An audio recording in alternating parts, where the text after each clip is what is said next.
Hey guys, welcome to a new video. Like, comment and subscribe if you enjoy. Without any further interruptions, enjoy the What If. Chapter 6. Karakura Town. Rukia Kuchiki walked down the street, tears in her eyes. She felt betrayed. She felt like she'd been punched in the gut. Ichigo, who she'd considered her friend, had committed an unspeakable sin. How could you? She muttered as she walked. The Soul Reaper had known one truth of the world, that hollows were evil. Perhaps not inherently, since some souls became hollows not of their own choosing, but they were darkness incarnate. She'd heard of some hollows who'd removed their mask to gain greater power, but this was the first time she'd seen an Arrancar in the flesh. Her head hanging low, Rukia walked along the sidewalk, not knowing what to do.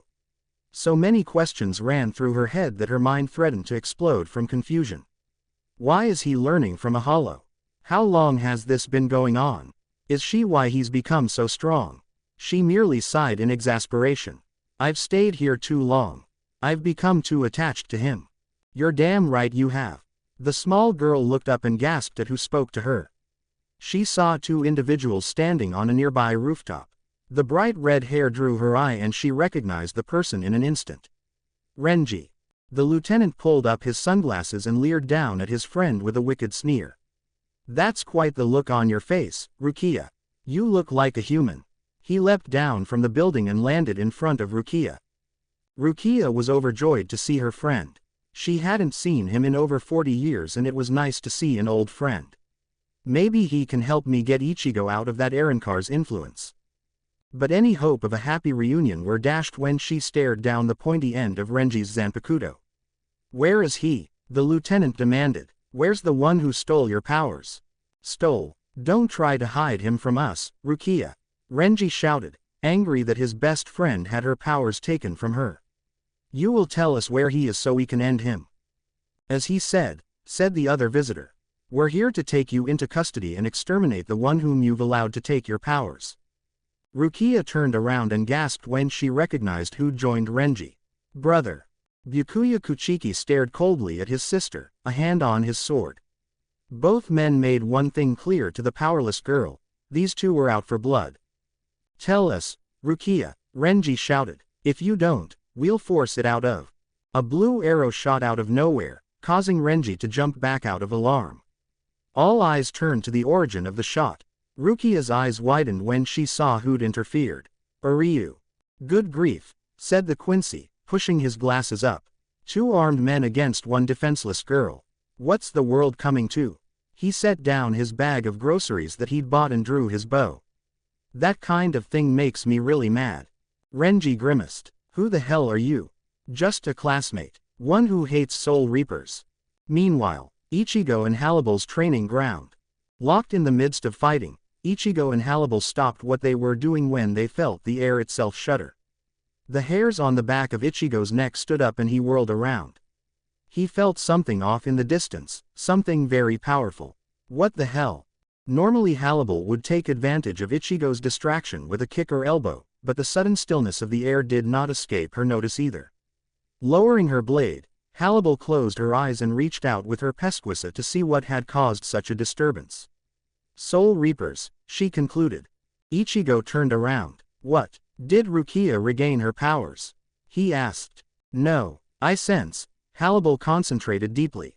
Her pesquisa was among the most refined amongst her kind, such to the point where she could see what was happening from a distance. Two Soul Reapers. They are attacking your friend. The Quincy has intervened, but it is a losing battle. She looked up and she couldn't hide the sadness in her emerald eyes. She didn't want to tell Ichigo, but he needed to know. He will die, and so will the girl. No, Ichigo gasped. Sheathing his Zanpakuto, he took off running. I have to save them. He was stopped, however, when he felt a tug on his shoulder. Harribel, let go. Ichigo, don't, Harribel said in an almost pleading voice. You're not ready. Ichigo pushed her hand away. Harribel, please, he shouted. I can't just stay here while my friends die. Harribel scowled behind her mask fragment. If she let Ichigo go to face Rukia's hunters, the end result would be clear. Had it been her choice, she would gladly go in his stead. But she knew that if she revealed herself, the Soul Society would become aware that the Hollows were evolving, and that would throw a wrench in her master's orders. And as much as she cared for Ichigo, her loyalty to her leader came first. Knowing that she couldn't compel Ichigo to stay here and that if she used force, he'd never forgive her, she had to relent. "Go," she said as she lowered her head. "Be careful," she warned. "One of them is incredibly powerful." Breathing a sigh of relief, Ichigo quickly hugged Harribel. "I promise, I'll be okay," he told her before taking off, jumping into the air in a mad dash to save Rukia and Ryu. Harribel watched him go, standing on the lonely mountainside. The wind blew past her ominously as he disappeared in the distance. She put a hand over her heart and closed her eyes. "Come back to me alive, Ichigo, or I'll never forgive you." Meanwhile, Renji vs. Ryu. The fight had been quicker than expected. Ryu lay on the ground, defeated and bleeding. Renji stood over the Quincy, not a scratch on him. "Time to finish this," Renji said proudly as he held his sword above his head. "Reflect on your stupidity as you die," he said with a sneer. "I'm Renji Abarai, nice to meet you." Renji brought his sword down to kill the Quincy, only to once again jump back when he saw a surprise attack coming. The ground shook as a huge blade smashed the ground where he stood. He looked up to see who the hell attacked him. "I'm Ichigo Kurosaki, nice to meet you," the orange-haired teen said as he pointed his Zanpakuto at Renji. The lieutenant looked at the newcomer in confusion. "A Shihakusho, what unit are you with?" he demanded. "And what's with that ridiculously oversized Zanpakuto?" Ichigo blinked in confusion. "Oversized? I didn't know it was. But then again, all I've seen are Rukia's and Harribel's." The redhead came to the correct conclusion rather quickly.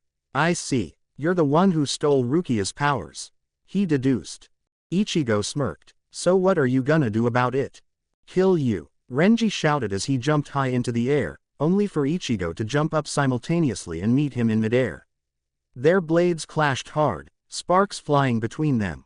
Ichigo knew that Renji took him for an amateur and took advantage of it. "Oof," Renji groaned when Ichigo gave him a surprise kick. Landing on his feet, Renji kept up the pressure, charging at Ichigo. While fending off Renji's attacks, Ichigo continuously glanced over at the other Soul Reaper who'd come to kill Rukia. The tall, dark-haired man stood by, watching the fight with an inquisitive eye. Ichigo wasn't good at reading spirit energy, but he had the feeling that this man was far more dangerous than the tattooed man in front of him. "You're quite good," Renji noted as he and Ichigo bladalocked. "But not good enough. Your skills are way below mine. You won't even scratch me." He did note, however, that there was something about Ichigo's fighting style that seemed off-putting. "Did Rukia teach you how to fight?" "Maybe," Ichigo smirked. "By the way, you shouldn't bladalock." Renji was taken aback when Ichigo let off the pressure and let his blade slide past Renji's. The man dodged it at the last second, but not before the tip of Ichigo's blade cut his chin. "What was that you were saying about a scratch?" Ichigo taunted. "You should really keep your guard up." The redhead wiped the blood away and sneered at Ichigo. "That does it." But Renji stood still when the voice of his superior cut in. "Your guard was down," Byakuya pointed out, his steely gaze fixed squarely on Ichigo. "Do not underestimate him. He may be inexperienced, but I've heard of him somewhere. There was a report 33 hours ago from the stealth force stating that the Manos Grande that had appeared here was destroyed." Renji froze before looking over at Ichigo. "He did what?" he gaped. "This kid." Renji didn't believe it. "The stealth force ain't all it's cracked up to be anymore, I see. Just look at that kid's Zanpakuto. It's a big, clunky embarrassment," he taunted, unable to believe his own captain's words. "Boy, what's your Zanpakuto's name?" Ichigo blinked in confusion. "Name?" he asked, the puzzlement written on his face. "You can name Zanpakuto. Why didn't Harribel and Rukia tell me?" Throwing his head back, Renji laughed at the naive novice before his face twisted with anger. "You can't even ask your Zanpakuto its name. You think you can fight me as an equal? Think again." He ran his hand alongside the flat of his sword. "You're 1,000 years too early." Roar. Zabumaru. In an instant, Ichigo watched Renji's sword glow a menacing red before it changed. It was wider now, with sharp protrusions along the edge of it. Ichigo braced himself when Renji jumped into the air, but he still wasn't ready for it. Renji's spiritual pressure seemed to explode with his sword's evolution, and his strike was faster than Ichigo could react to. He felt the wicked metal tear into his shoulder in a flash. He cried out and stumbled as sinew and bone were shredded by Renji's whip-like attack. Renji's laughter filled the air while a stoic Byakuya and a horrified Rukia looked on. "It's over, boy," he laughed as he swung his weapon over his head. "You lost to Renji Abarai. You die here." Rukia was about to rush to Ichigo's aid. She was going to try to jump Renji in an attempt to buy Ichigo time to run away. "He's going to die. If I don't do something, he'll die because of me." She took a single step forward before she saw Ichigo rise to his feet. His body glowed blue as he stood tall, readjusting his stance. His spiritual pressure is rising. Where is it coming from? Renji was taken aback by Ichigo's defiance but undeterred. "Excellent. It's no fun butchering a crippled pig.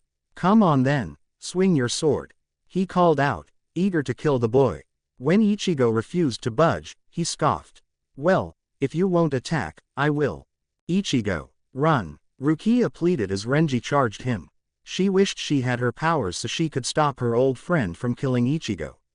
Instead, all she could was stand idle as the boy who'd saved her was cut to ribbons. Ichigo's grip on his sword tightened and his spirit energy soared. The pressure coming off of him made Renji's eyes widen, the man too committed to halt his attack by now. Such spirit energy, where's it coming from? "You want me to swing?" Ichigo asked as Renji catapulted towards him. "How about this?" The onlookers watched in complete shock as Ichigo swung his sword at Renji, killer intent in his eyes. Renji felt the slash and watched as he fell one way, while his arm fell in the opposite. "Arg!" Renji screamed, pain shooting through him as blood gushed from the stump of a right arm. Ichigo didn't hesitate. He brought his sword around to give the finishing blow. "This match is mine," he shouted with a grin. His attack never reached Renji. He gaped in astonishment as he saw that a good majority of his large Zanpakuto was missing.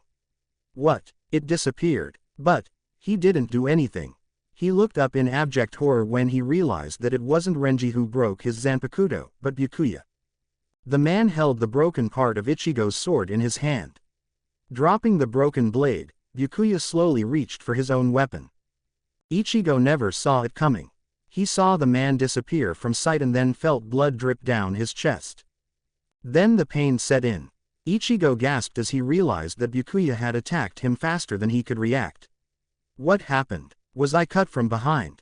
From the front? He slowly leaned forward to fall to the ground. His defeat had happened before he even realized it. "You're too slow," Byakuya Kuchiki mocked, watching the boy hit the ground. "Even to fall," he added with a condescending gaze. Nursing his severed arm, Renji stared at his captain in awe. Even after all the time he'd known him, he was still peerless. He'd seen only the second strike of his captain's attack. "He's still miles above me." He picked up his severed right arm, hoping that the medics could reattach it. He saw the look of disapproval in his captain's eye and bowed his head in shame. Byakuya stared at the boy with an inquisitive glance. This boy was far more dangerous than they'd initially thought. His swordplay was nothing to scoff at.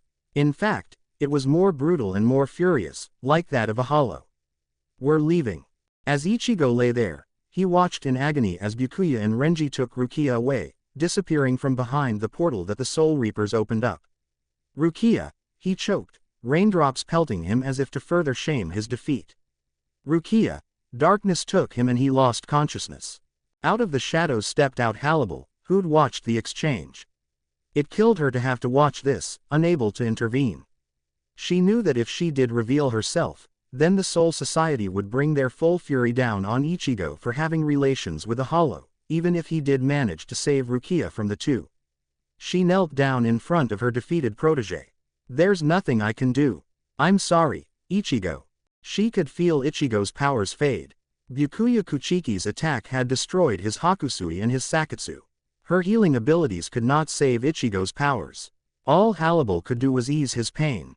Cradling his head in her lap, Harribel put a hand to his wounds, her palm glowing yellow as she did her best to stop the bleeding. "Forgive me," she whispered to the unconscious Ichigo. "I should have fought with you.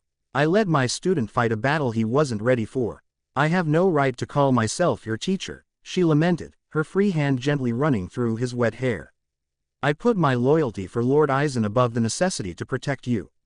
I'm so sorry, Ichigo. The blonde Arrancar ran 1,000 ideas through her mind at once. Could she possibly take Ichigo's powerless soul back to Hueco Mundo? Perhaps there, she'd find a way to get his powers back. If nothing else, she could make him into an Arrancar and assist his revenge by killing the Soul Reapers who'd done this to him. Or perhaps she could beg her master for his assistance. She knew it was too soon for Aizen to reveal himself, but if she could message him in some way, she could have him return his powers and have him join their forces. But her plans were dashed when she felt someone coming. It was someone powerful, making her curse. Laying Ichigo's head gently down onto the ground, Harribel disappeared into the shadows and suppressed her spirit pressure. That's. Kazuki Urahara stood over the defeated Ichigo, an umbrella shielding him from the rain. He stared down at Boy and knelt down to check and see if he was alive. Harribel cursed. She knew who Kazuki Urahara was. He was said to be one of the cleverest Soul Reapers alive. The shopkeeper inspected Ichigo's wounds and noticed several things that clearly didn't add up. Standing up straight, he looked around to see if they were being watched. His eyes lingered at the spot where Harribel was hiding for a moment before he looked away. Regardless of what had happened, he needed to get Ichigo to safety before he died of his injuries. Tessai, he called out. At his command, the burly assistant picked Ichigo up and the two walked away. Kazuki turned around and stared at the spot where Harribel was hiding again before turning away. Once they were gone, Harribel stepped out of the shadows and breathed a sigh of relief. Kazuki Urahara was craftier than she'd given him credit. She hoped that Ichigo's secret hadn't been revealed yet. Knowing there was no more she could do, she returned to Hueco Mundo. Returning to her quarters, Harribel walked past her subordinates. The Tres Bestia saw their master's disheveled, soaked appearance and knew that something was wrong. Master Harribel, Sung Sun dared to ask. Are you crying? It was raining, Harribel merely said without looking them in the eye as she walked past them. Please give me some time alone, she said, not even turning to face them. She closed the door to her room and slumped into her chair. After holding it in for so long, she finally let the tears fall. Chapter 7. Shortly afterward, Ichigo opened his eyes, sensation coming back to him. His memory came back to him slowly. He remembered training with Harribel, being alerted to Rukia and Ryu in danger, intervening and fighting the red-haired Soul Reaper. Then, Rukia, Ichigo shouted as he sat up, only to realize that he was no longer bleeding out in the rain in the middle of the street. Hey, where am I? Good, you're awake. Turning around, Ichigo's eyes widened when he saw the bucket hat-wearing shopkeeper sitting behind him, his face obscured by his fan. Hat and clogs. You're lucky to be alive. I guess we should be grateful that Byakuya still possesses an iota of mercy.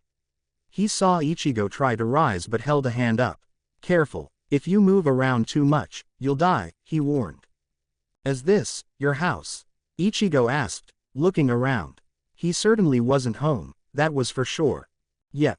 Did you save me? Ichigo asked, almost accusingly. The shopkeeper was silent for a moment, his eyes fixed squarely on Ichigo as if he was trying to solve a puzzle he was missing a piece for. You sound upset. Didn't you want to be saved? Ichigo merely looked down at the floor, remembering his utter failure to save Rukia and Ryu. He said, his head snapping up. What happened to him? Is he here? He asked, concerned for the Quincy. Nope. He's home. He lost a lot of blood but his injury wasn't severe. A few days in bed and he'll be right as rain. He put his fan down and smiled. He told me to take care of you. Because you're the only one who can save Miss Kuchiki.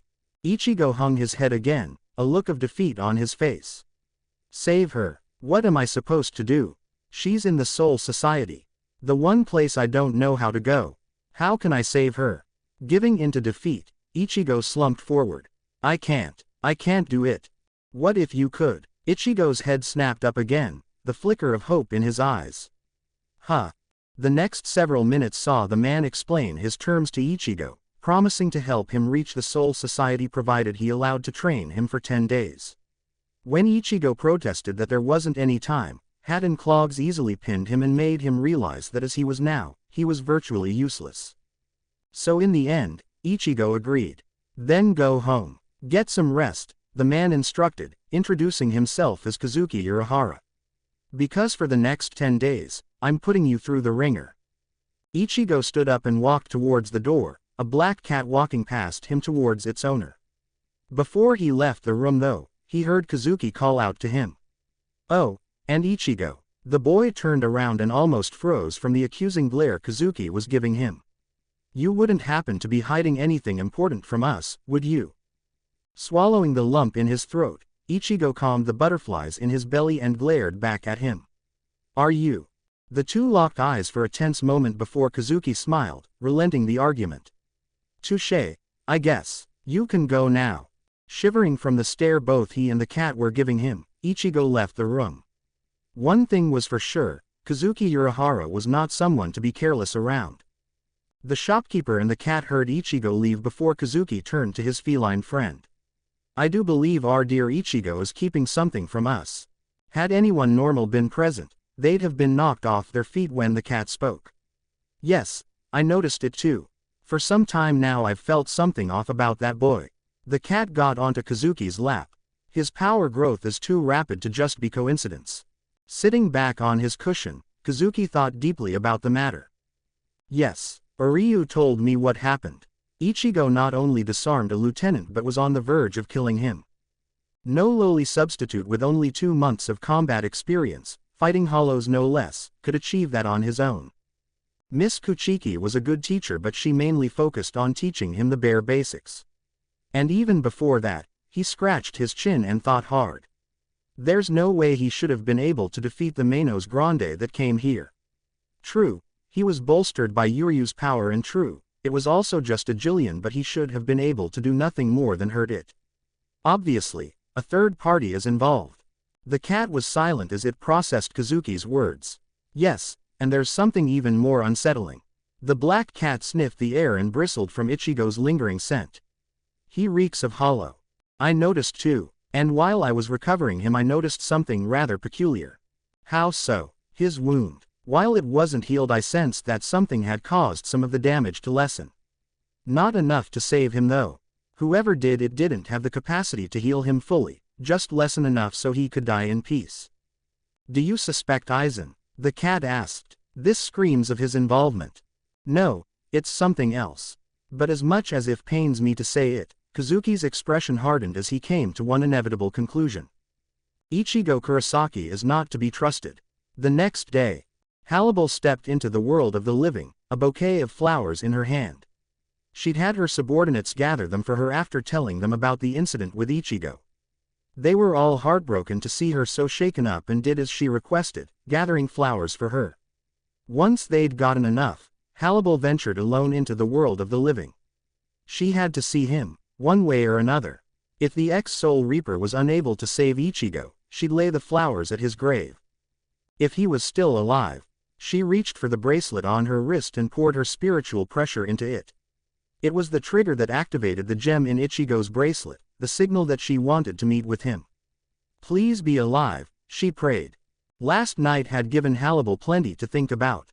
She searched the labyrinth that was her thoughts and emotions and came to a conclusion. Ichigo was her friend. She'd found the companion she'd so desperately craved and now she'd lost him when he was on the verge of standing side by side with her. If Harribel still had a heart, she'd feel like it had been ripped in two. She came to their training spot and waited, giving Ichigo till nightfall. For hours she waited and waited, wondering what she could say to her student. What is there to say? She thought to herself, riddled with shame. I let him go into battle knowing that he would lose. What teacher would do that to her pupil? Saying sorry isn't going to fix that. The sun began to set and Harribel began to imagine that the worst had come to pass. He is dead then, she said, her eyes misting. Then she heard footsteps. Setting the bouquet down, Harribel stood up and turned to see Ichigo walking through the woods towards her. Her sigh of relief was soured almost immediately when she noticed him in his human clothes. That's right, she remembered. He lost his Soul Reaper powers.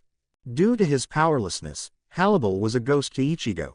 He had the faint feeling that she was here with him but he had no way of knowing. Eyeing the bouquet of flowers, Ichigo picked it up and sniffed them, finding the gesture to be touching. Harribel, he called out. I don't know if you're here, but Ichigo looked around before saying what was on his mind. It's not your fault. Harribel blinked. She didn't know how her conversation with Ichigo would go if she could speak to him, but she expected anger or condemnation, feelings of abandonment and betrayal to be thrown at her. This, however, was not anger. This was forgiveness. It was my choice to make. I know that you couldn't have helped me even if you wanted to. If the Soul Society knew that you were helping me, Ichigo let the prospect linger, not wanting to think about any consequences. My friend, Rukia, she's been taken by them. Ichigo stared at the ground, remembering the night that changed his life. She's going to die for saving me. I have to save her. He looked around, not realizing that Harribel was right in front of him. I'm going to save her. The man who saved me, he promised to help me get my powers back in 10 days. I don't know if you're here or not, but I'll be back here 10 days from now to see you again. I just wanted you to know that I don't blame you for anything. You're my friend, Harribel, and I'm going to set all of this right. Harribel watched Ichigo leave with the bouquet in his arms, stunned by his words. Her emotions for Ichigo grew from hearing him talk and seeing his firm resolution, the determination that drew her to him in the first place. As the sun went down, Harribel sat herself on a stump and got comfortable. It would be a long 10 days of waiting, but Harribel was willing to wait as long as it takes until Ichigo came back to her. Chapter 8. 10 days later, Harribel sat on her stump and listened to the bustle of the town beneath her, watching as people got the bottom of the mountain got ready for some summer festival. She hadn't budged an inch from the stump she had stood on for 10 days. Despite her Frashin pleading for her to return with them to Hueco Mundo, Harribel refused. She would not return until she's seen Ichigo again. Until she'd apologized to his face, she would not move. Knowing they could not change their master's mind, the Tres Bestia returned home and waited for their master. Thankfully, as a hollow who'd ascended to the levels of Vasto Lord, Harribel was not in need of sustenance. Though she had spirit energy, food was something of a luxury and not a necessity, having learned to abstain from devouring souls when she was a pure hollow. As the dawn of the 10th day rose, Harribel braced herself for the reunion between her and her student. A wave of joy surged through her several days ago when she felt a burst of spiritual pressure, signaling the return of Ichigo's Soul Reaper powers. She was perplexed though by something as she felt Ichigo's spiritual pressure, sensing it grow stronger day by day as he trained.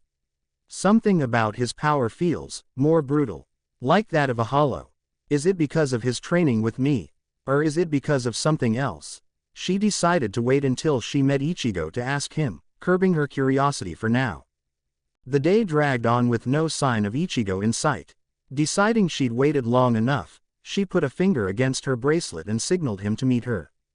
Don't keep a lady waiting, Ichigo. But Ichigo did make her wait. The whole day she sat on the stump, watching the sun make its journey across the sky. As sunset came, Harribel's patience started to wear thin. As the first stars started to twinkle in the sky though, she heard footsteps coming towards her. The feel of the strong, primal Soul Reaper told her all she needed to. Getting off of the stump for the first time in 10 days, Harribel turned around and smiled behind her mask when she saw Ichigo walking towards her. I'm sorry, was the first thing that came out of both of their mouths.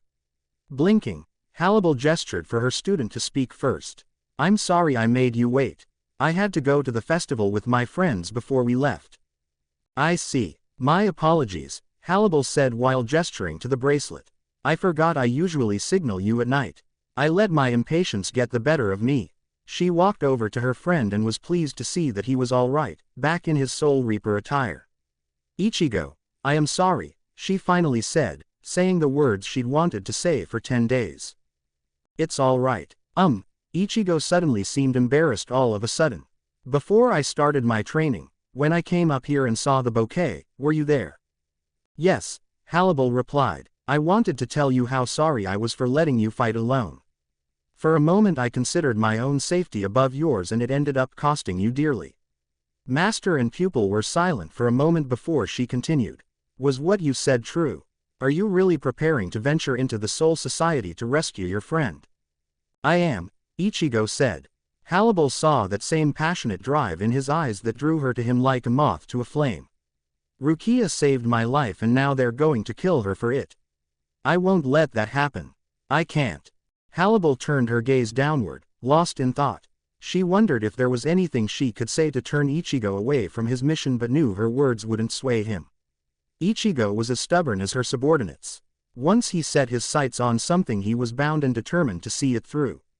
I'm sorry, Ichigo. As much as I want to help you, I cannot go with you, she finally said, looking back up at her protege.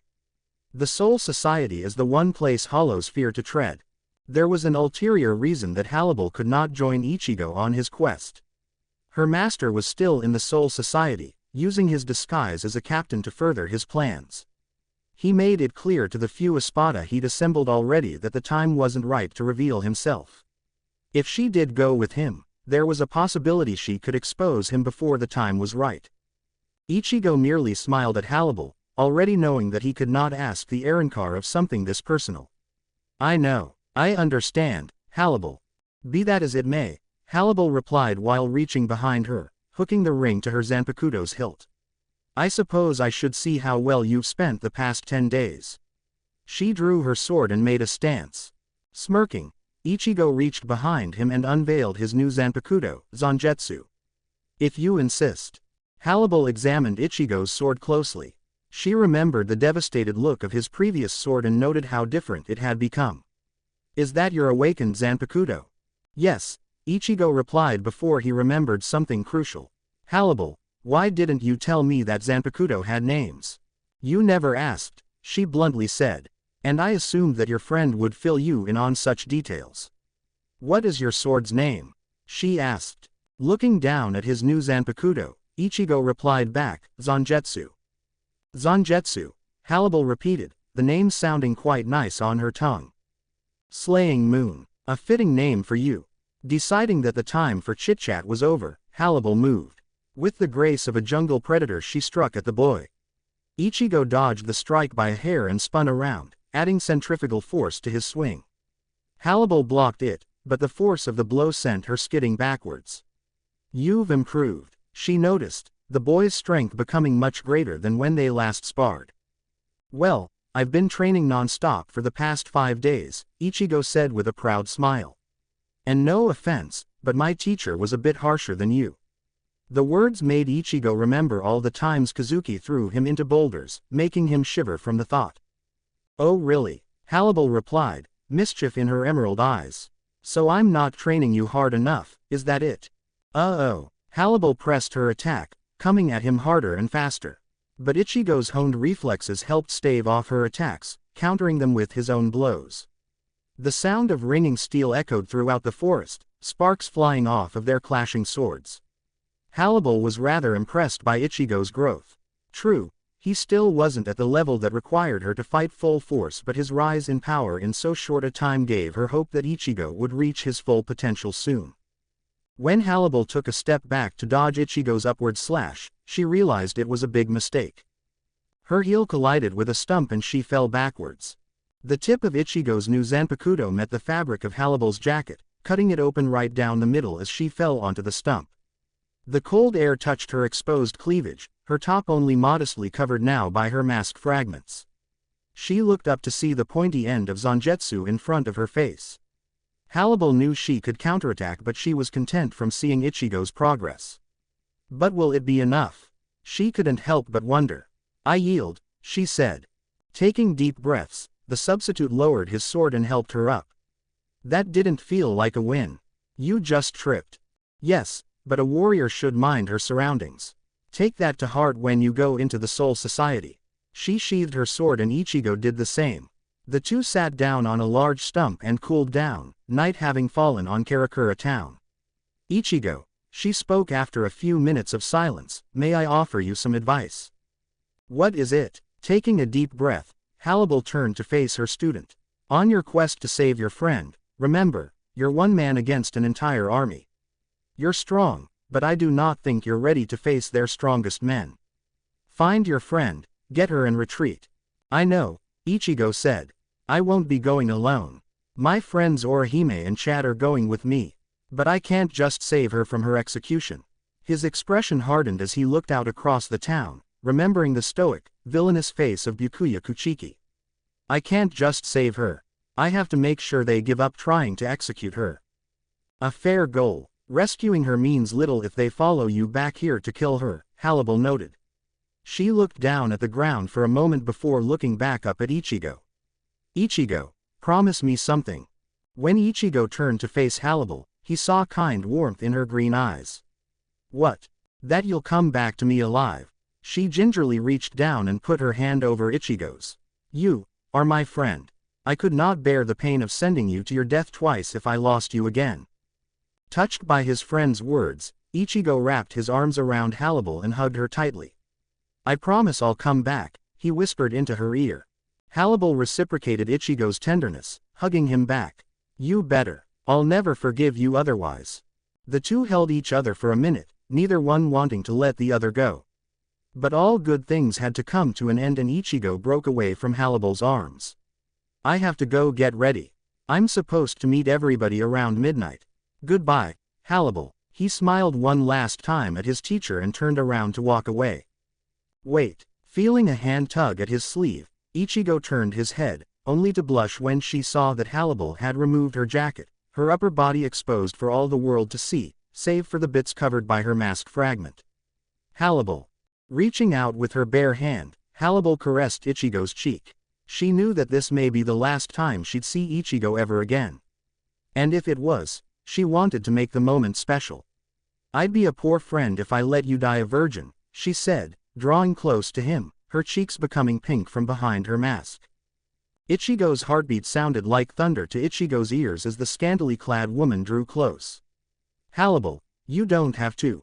Harribel put a finger to his lips, her other hand reaching for her mask fragment. No, I don't have to. But I want to. I want you, Ichigo. Without a moment's hesitation she grabbed her mask fragment and ripped it off of her face, revealing her full appearance to Ichigo.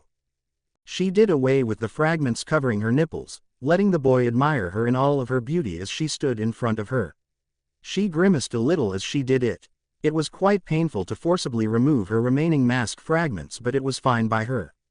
They would regenerate later. Caressing Ichigo's face with her soft hands, Harribel leaned forward, Ichigo feeling her warm breath from her luscious, plump lips. Be one with me tonight, Ichigo, she whispered. That was amazing, Ichigo breathed once the show had ended, silence and darkness filling the mountainside again. Laying her head on Ichigo's shoulder, Harribel put a hand over his heart. Come back to me, she told him, turning his head to look him in the eye. Or I'll never forgive you. Ichigo took hold of her hand and squeezed it gently. I promise I'll come back alive. I won't let you down again. The naked couple continued to lay on the grass, basking in the afterglow while they cooled down their sweaty bodies. But Ichigo knew that their cuddling had to come to an end. He tore himself away from Harribel and sat up to fetch his clothes. I have to go, he said sadly. I know. Getting dressed, Harribel concentrated and her mask fragment returned with a glow of yellow light. She and Ichigo hugged one last time before the boy turned away. Ichigo. The boy turned around to see her standing in front of a black void. What is it? Good luck, she told him before the void swallowed her, leaving him standing alone on the mountainside.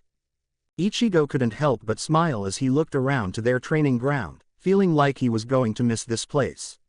I'll come back, Harribel. I promise. Turning around, he jumped into the air and headed for his house to get ready for his mission to save Rukia. Chapter 9. Sometime later, Seoul Society, Rukin District. So where are we going? Ichigo asked as he and his three friends followed the black cat across the grassy meadow. Their journey into the Seoul Society had gotten off to a rocky start. After narrowing escaping death by the hands of the cleaner in the precipice world, the group arrived at the gates of the Seoul Society. Ichigo squared off against the gatekeeper, Jidanbo, and defeated him with little effort, destroying his axes. Though defeated, the giant gatekeeper was moved by Ichigo's supposed kindness and opened the gate for the group. Unfortunately they had someone waiting for them just inside. The captain of Squad 3, Jin Ichimaru, intercepted the teens as they attempted to enter the Seraiti. After the insidious captain severed Jidanbo's arm, Ichigo engaged him in spite of Yoruichi's warnings. Though Ichigo got in a lucky hit on Jin, grazing the man's arm. Jin's Zanpakuto was more than enough to push Ichigo back, slamming into Jidanbo and knocking them both out of the gate, keeping their goal out of their reach. With the gates watched, their only option was to go in from a different route. To that end, Yoruichi inquired about the whereabouts of an old friend named Kukaku Shiba. Ichigo was glad to have his friends at his back. He was surprised that both Orihime and Chad had developed special powers, but he knew he wouldn't be in this alone. And for all their animosity, he did consider the Quincy, or Ryu, to be his friend. Yoruichi was the only person that Ichigo didn't fully trust. While he knew that the cat was helping them, he also knew that the cat was working with Kazuki. And after his training with the bucket hat-wearing shopkeeper, he was wary of the pair. The shopkeeper had routinely tried to pry into Ichigo's private affairs, trying to get to the source of his growth. His training with him had helped, but the groundwork that Harribel had laid was the core of Ichigo's strength. He knew that Kazuki wouldn't take kindly to him being taught by a hollow, but it was more than that. For all that Ichigo was hiding from him, Ichigo knew that there was something that Kazuki was keeping from him. They found their destination, a quaint-looking house with an abnormally large chimney next to it. "This the place?" Ichigo asked. "So it would seem, if the village headman was correct," Yoruichi said, moving through the grass. As they neared the house, two huge men obstructed their way. "Halt," said one of them. "Who goes?" "Great, more gatekeepers," Ichigo groaned as he reached for Zangetsu. The other burly man noticed the black cat and held his twin back. "Hold," he told him. "Yoruichi, we weren't expecting you. It's been a long while." "Hello, Koganahiko, Shiroganahiko," Yoruichi greeted. "We're here to meet with Kukaku." "Right this way," the two said in unison. They brought the group into the house, taking them to Kukaku's room. "Master Shiba," they both said, "Yoruichi is here to meet you." A loud, boisterous voice boomed through the paper door. "Yoruichi, why didn't you say so? Come in, come in." The guards opened the door. Inside, sitting on a large cushion while smoking a pipe, was a highly well-endowed, one-armed woman with messy black hair. "That's Kukaku," all four teenagers gasped. "So what are you here for?" the woman asked the cat as it approached. "We're in a little trouble and need your help," explained Yoruichi. Kukaku grinned. "Tell me all about it. I like trouble." Later, Kukaku's basement. "So that's how it's going to go," Kukaku explained once she finished showing them her special cannon which would launch them into the Seraiti. "You'll all be practicing using the Ryushukaku." She took the large orb, about the size of a volleyball, and handed it to Orihime. "We'll start with you, little lady." One by one, the teens practiced using the cannonball in preparation for their journey. The buxom woman and the cat watched as each teen took turns using it. "Not bad," Yoruichi noted as a bright yellow sphere encapsulated the teen. "I see you've taken my lessons on controlling your energy to heart." "Gotta admit, that's kinda impressive," Kukaku noted. "Usually the sphere's transparent. She must have strong control over her energy if she's able to weave it into the cannonball like that." Next up was Ryu. The two watched as an oval-shaped barrier surrounded him. It's narrow but it's getting there," Kukaku said. "It must be because of his personality. He might need a little more practice." The cat turned to the next person. "Chad, you're next." The tall boy took the ball from Yuryu's hands. After a few minutes of heavy concentration, a large sphere surrounded him. Both the woman and the cat frowned at the state of it. "A little on the strong side, isn't he?" Kukaku noted. "A bit unstable but strong, nonetheless." The black cat turned its attention to Ichigo. "You're up next." Chad handed him the ball and the substitute took center stage. He felt a little nervous being the center of attention but put everyone out of his mind and focused on the orb in his hands. Closing his eyes, Ichigo focused on the words that Harribel gave him. Envisioning the well within his mind, Ichigo imagined lowering the orb in his hands into the well, dipping it into the water. Everyone's eyes widened when Ichigo glowed blue before a huge orb of energy surrounded him, almost knocking everyone over. "Ichigo!" his three friends shouted in alarm. "Not possible," Yoruichi thought, the cat's eyes widening in alarm. "He's focusing too much energy." "You idiot," Kukaku shouted to the boy. "Solidify your spirit energy or you'll blow us all sky high."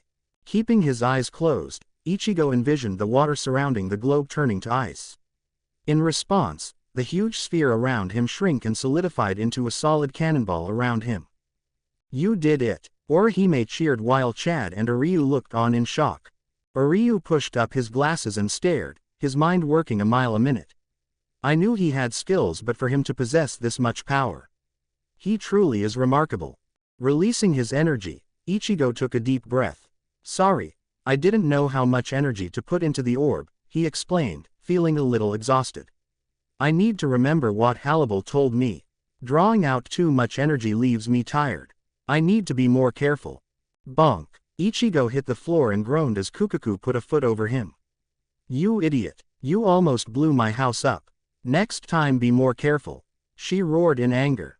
Yes ma'am. I promise ma'am, Ichigo said meekly, not wanting to incur the woman's wrath. Taking her foot off of Ichigo, Kukaku looked at the clock and frowned. Well, you all seem to get the gist of it. You'll practice with it a little more after dinner. She turned to her helpers. Go take our guests to the dining room and make them some grub. She pointed down at the boy on the floor. Leave him be for a moment to catch his breath. Ichigo lay on the ground and watched as the two burly men picked up his friends and carried them upstairs, Kukaku following behind them. Hearing small footsteps, he sat up and saw Yoruichi in front of him. Oh, hey Yoruichi, what's up? The cat's golden eyes narrowed as it stared at Ichigo. That was quite a feat, Ichigo. I'd no idea you knew how to harness spirit energy. Well, that's how I destroyed the Manos Grande, Ichigo said, scratching the back of his head. I mainly use it as a shield though. Interesting. I was under the impression that Kazuki gave you combat training. I don't recall him mentioning that he trained you on the basis of spellcraft, she noted inquisitively, her eyes staring at Ichigo with the same look of accusation Kazuki had. Keeping a straight face as best he could, Ichigo merely replied back, it's something that Rukia taught me. I sort of had a habit on drawing on my spirit energy by reflex. She taught me how to draw on it. She didn't teach me to use spells though, only to boost my offense and defense. The cat went, falling silent as it turned around. Very well then, you'd best come join the others for dinner once you catch your breath. Yoruichi made it to the stairs before stopping. Oh, and Ichigo. Yeah, you were a terrible liar. Ichigo watched the cat leave up the stairs before sighing, slumping down to the ground. He hated lying to everybody. He glanced down at the bracelet that Harribel had given him and touched the jewel while remembering his secret trainer. Over and over again he asked the same question. How much longer can I keep this a secret from everyone? Chapter 10. The next day, Seraiti. Ichigo ran down the streets of the Seraiti, having thrown off his pursuit. Behind, a small, frail-looking Soul Reaper by the name of Hanataro Yamada ran with him. But the Soul Reaper wasn't following Ichigo to stop him. On the contrary, he wanted to help Ichigo in his quest to save Rukia Kuchiki. The mission to infiltrate the Seraiti didn't go as planned. The 5 Ryoka were joined by Kukaku's brother, Ganju, who was there to help with their entry into the Seraiti. Though the initial launch had been successful, in the aftermath of their landing Ichigo and his friends had gotten separated. Orihime and Uryu were sent one way, Chad and Ganju were sent another, and their black cat guide shot off in another direction, which left Ichigo by himself. Using his spirit energy as a buffer, Ichigo survived the fall but was immediately set upon by attackers. The duo was the 3rd seat and the 5th seat of Squad 11, Akaku and Yumashika. While the two bickered over who got to kill Ichigo, the boy tried to escape to search for Rukia. Yumashika intercepted him, telling him it was such a waste to kill someone as handsome as Ichigo, but wanted to get credit, much to his annoyance. Releasing his Zanpakuto, the multi-bladed Fuji Kujaku, Yumashika attacked him, much to Akaku's annoyance. The 5th seat was overwhelmed, however, by Ichigo's strength. His multi-bladed weapon was little match for Zangetsu, Ichigo defeating him with little effort. Ichigo could sense that the man was holding back but put it out of his mind. He was able to dispatch the man before moving on to his partner. Akaku was a much more challenging opponent. When Ichigo got in a grazing shot near his eye, Akaku acknowledged that Ichigo was a legitimate threat and released his Zanpakuto as well, Hozukimaru. The man's trick weapon got the better of Ichigo, much to his chagrin. His spear turned out to be a three-piece nunchuck and managed to injure Ichigo. Remembering that he couldn't hold back, Ichigo poured all his power into Zangetsu and cut right through him, nearly ending the man's life. Yumashika, recognizing that they'd lost completely, treating Akaku's grievous injuries, he told Ichigo what he wanted to know, pointing him in the direction of Rukia's location. After stumbling on another group of Soul Reapers, Ichigo used one as a hostage to get out of it, namely Hanataro. But after learning that Hanataro had been in charge of Rukia's cell and that he wanted to save her as much as Ichigo, Ichigo let him act as his guide towards her prison, taking him through the sewers to avoid pursuit. Ichigo poked his head out and looked around. Seeing nobody, he climbed out of the hole in the ground and helped Hanataro. He saw the white towers in the distance and scowled. "Is she in there?" "Yeah," Hanataro said before his eyes turned to the foot of the stairs in front of them. "Ichigo, over there." Ichigo already sensed his presence. Standing at the foot of the stairs and barring Ichigo's path was a certain red-haired lieutenant. "You." Pushing up his sunglasses, the man glared at the intruding Ichigo as he approached him. "Remember me, boy?" "Renji Abarai." The redhead's scowl deepened. "So you remember me," he said as he stepped forward. He put a hand on his shoulder and flexed his reattached arm. "I sure remember you." Telling Hanataro to stand back, Ichigo drew Zangetsu. He'd lost a little blood during his fight with Akaku, but he was still good to go. "How's your arm?" he sarcastically asked. Grinning spitefully, Renji drew his Zanpakuto as well. "Good as new, though it stings a little from time to time." "No worries though." Renji's eyes glared at Ichigo with malice. "I'll be taking your head as compensation." Ichigo immediately charged at Renji. "Move or be moved," he told the lieutenant. "I'm saving Rukia." "Fat chance," Renji shouted, the anger present on his face. "You're the reason she has to die in the first place. You still have her powers." Renji's anger was matched by Ichigo's. As they clashed, Ichigo slashed hard at the Renji. "Don't give me that crap. You were willing to kill her just to bring her back here."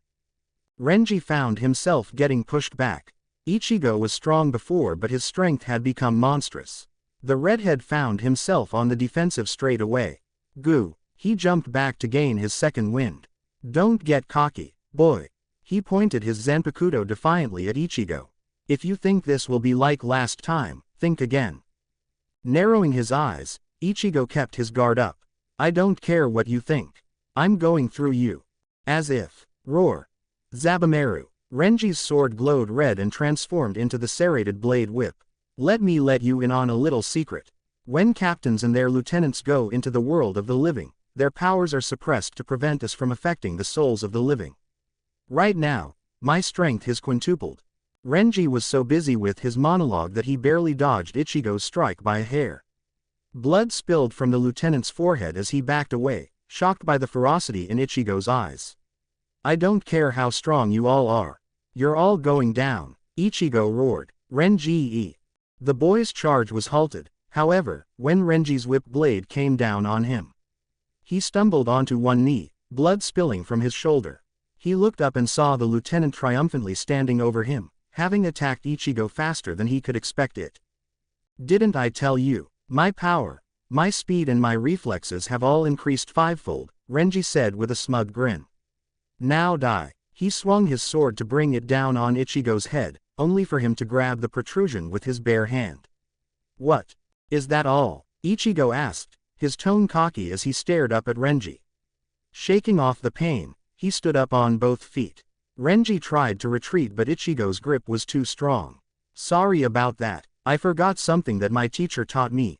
Never let your anger go to your head," he said, repeating Harribel's words. "And I also remember something else." "Tell me," Harribel asked as they rested for a moment one particular evening. "Have you ever given thought to what would happen if you fought a human opponent?" Drinking a water bottle he'd brought, Ichigo looked at his teacher confused. "Why would I fight a human? I'm a Soul Reaper. I only fight hollows," he pointed out. The blonde nodded at the point but felt there was more to argue. "True, but the day may come when you might be cornered by a human opponent. Perhaps another Soul Reaper or an Arrancar." Ichigo scowled. "Harribel, why would I ever fight another Soul Reaper? Aren't I supposed to be on their side?" Harribel shrugged. When in life is anything certain? She countered. The point is, what would you do if you were to fight another human being? She asked, curious as to how Ichigo would respond. Looking down at his oversized Zanpakuto, Ichigo looked at his reflection to try to seek an answer. I don't know, he admitted. When he looked back up at Harribel, she saw the boy beneath the warrior. I don't want to kill anybody. Nor should you ever. But you should take this to heart, Ichigo. There might be a day when you have no choice but to kill or be killed. And when that day comes, you'll need something. What? Walking over to Ichigo, Harribel pointed at Ichigo's chest. Resolve. I know that it is a lot to process for right now. You're just a boy after all. But when the time comes when it's either you or your enemy, you need to attack them with the same killing intent you have for hollows. But I don't kill hollows, Ichigo said, pointing out the technicality. But you are erasing their current existence. Whether you're sending them to the Soul Society or hell, you are killing them in one form or another. Keep that resolve, Ichigo. So that when the time comes, you'll have what you need to win. Ichigo raised his sword, glowing blue. I forgot what I needed to beat you all. My resolve, to kill you. In an instant, the battle was won. Renji, having his sword shattered and his body slashed almost in half, tumbled to the ground. Before he lost consciousness, the man begged Ichigo to save Rukia. Having come to understand that he wasn't Renji's real enemy, Ichigo spared him the final blow. He turned to the awestruck Hanataro. Let's go, Han. He stumbled and clutched his shoulder, more blood spilling from his wound. Ichigo. The medic ran up to the boy. You're too injured. I need to treat you. Ichigo cursed and looked up at the prison where Rukia lay. She was so close and yet so far. But he knew he'd reached his limit. He'd allowed himself to take a grievous injury and needed to heal. All right then, he said. Hanataro pointed to the sewer entrance. We need to hurry. More guards will be here soon. He led Ichigo back down to the sewers, leaving the wounded Renji lying on the ground in a puddle of blood. Thank you for watching. If you enjoyed the video, be sure to like, comment and subscribe, as well as checking out the author on fanfiction.net.